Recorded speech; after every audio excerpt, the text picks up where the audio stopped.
L'UNTM déclenche une grève générale sur toute l'étendue du territoire du Mali à partir du 18 novembre 2020.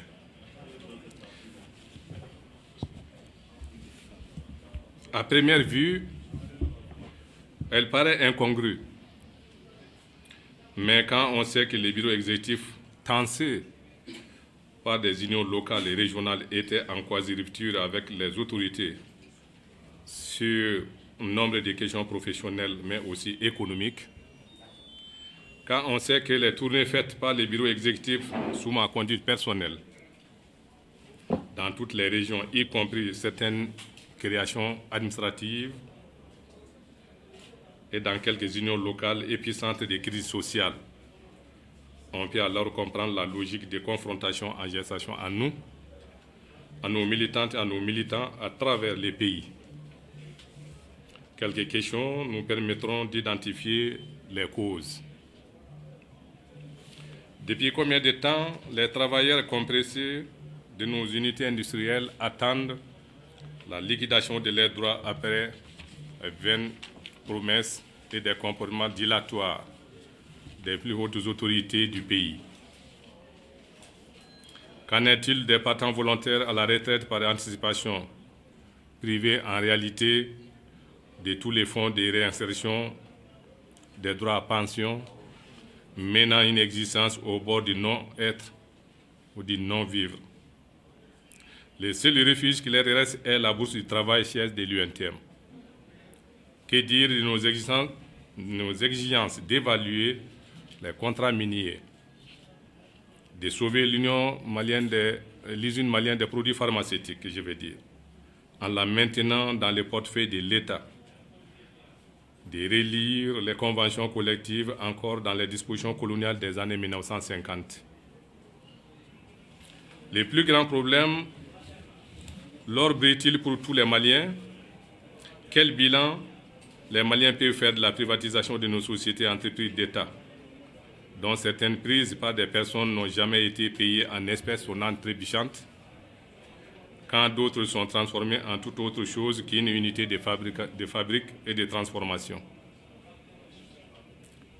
Au terme de nos tournées, nous avions été ulcérés par l'énorme gâchis que constitue l'usine de thé de Faraco, au point que nous avons demandé à la reprendre en faveur des travailleuses et travailleurs. On n'a eu que le silence comme réponse. Même chose pour l'exploitation des carrières de diamants, dont les matières premières sont exportées jour et nuit vers le Sénégal pour les comptes de qui? La liberté sénégalaise est-elle respectée par l'État, par certaines entreprises étrangères dirigées par des étrangers, par des directions nationales, par des hommes politiques? Mesdames, Messieurs, chers journalistes, les réponses à toutes ces questions sont les silences, l'insuffisance, la négligence, la volonté de laisser couler le temps et d'endormir les responsables syndicaux. Au même moment, chaque congrès des syndicats nationaux, l'UNTM était mise à profit pour semer la division, provoquer la chute des dirigeants qui viennent les plus. Mesdames et Messieurs, la grève en préparation a recensé toutes les insatisfactions, déclinées tantôt en interrogation de 2014 à 2020. Premier aspect. Elle apparaît tantôt comme une suite logique des journées de grève de janvier 2019, observées contre l'anarchie de la structuration des grilles indiciaires de la fonction publique, qui était différente du simple au double, selon que l'on soit dans telle profession, tantôt que telle autre, à condition de diplômes égaux, équivalents ou d'âge. La même anarchie se trouvait dans une moindre mesure, cependant, dans les privés. En application des conventions 100-111 sur l'égalité des chances et des traitements, la non-discrimination sous toutes ses formes, nous avons protesté avec 72 heures de grève qu'on allait prolonger plus durement si des corrections n'étaient pas acceptées. Les gouvernements accèdent donc à notre exigence d'aligner dans la même grille indiciaire les fonctionnaires exerçant à diplôme de valeur égale, des travaux de valeur égale, afin qu'il y ait des salaires égaux. Notre accord a été étendu au privé, mais aucune négociation n'a pu se faire dans ce cadre pour l'officialiser. Constatant que des catégories de fonctionnaires ont des grilles moins que celles du statut général, nous avons exigé du gouvernement l'application à ces dernières les dispositions des grilles indiciaires et d'âge de départ à la retraite que nous avons obtenues pour les fonctionnaires du statut général qui auparavant plafonnaient à 920, quand d'autres étaient encore à un niveau plus élevé, 1200, 1060 ou 1460. Notre exigence, comme partout dans le monde, est d'établir l'égalité des chances et des rémunérations à travers des valeurs égales, à travers des grilles uniques par catégorie. Armée, police, gendarmerie, juges, chercheurs, professeurs, administrateurs civils, ingénieurs, chacun se trouve dans une catégorie et ne doit pas gagner plus que ses semblables. C'est aussi une question de justice sociale. Oui, c'est cela.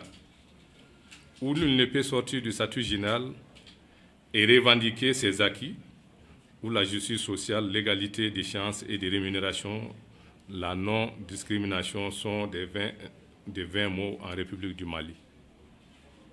Ailleurs, dans d'autres pays, les fonctionnaires de catégories professionnelles différentes, tout en ayant les mêmes grilles indiciaires, diffèrent par des primes et indemnités spécifiques octroyées en fonction des risques, de la pénibilité de leur métier ou profession.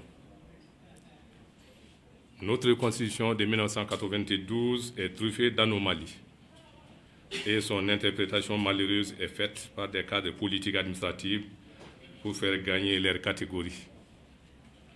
La particularité des statuts se conçoit non pas en termes de salaire, des possibilités de pension au-dessus de celles des autres, mais à travers des spécificités, des facilités et même des libertés dans l'exercice de la fonction, toutes choses qui cessent avec la retraite.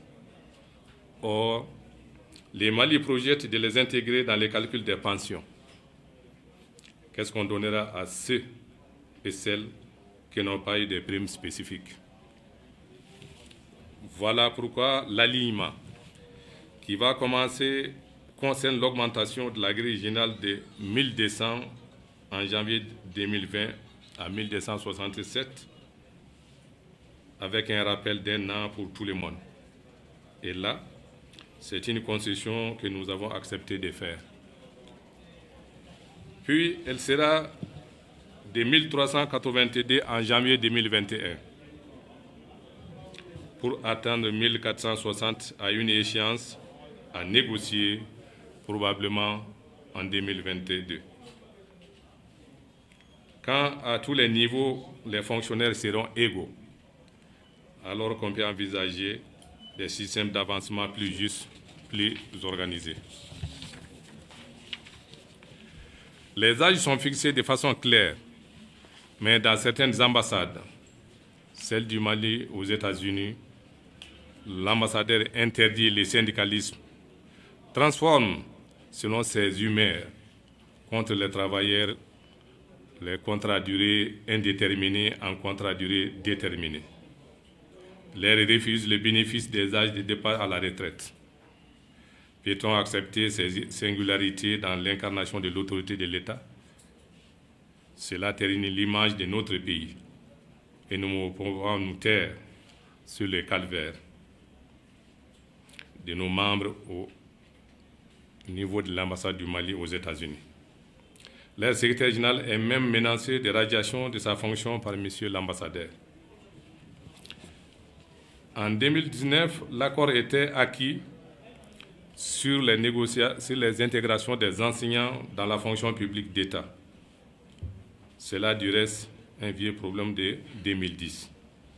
Si l'école pour laquelle l'État et l'UNTM ont consenti des aménagements pour éviter une année blanche.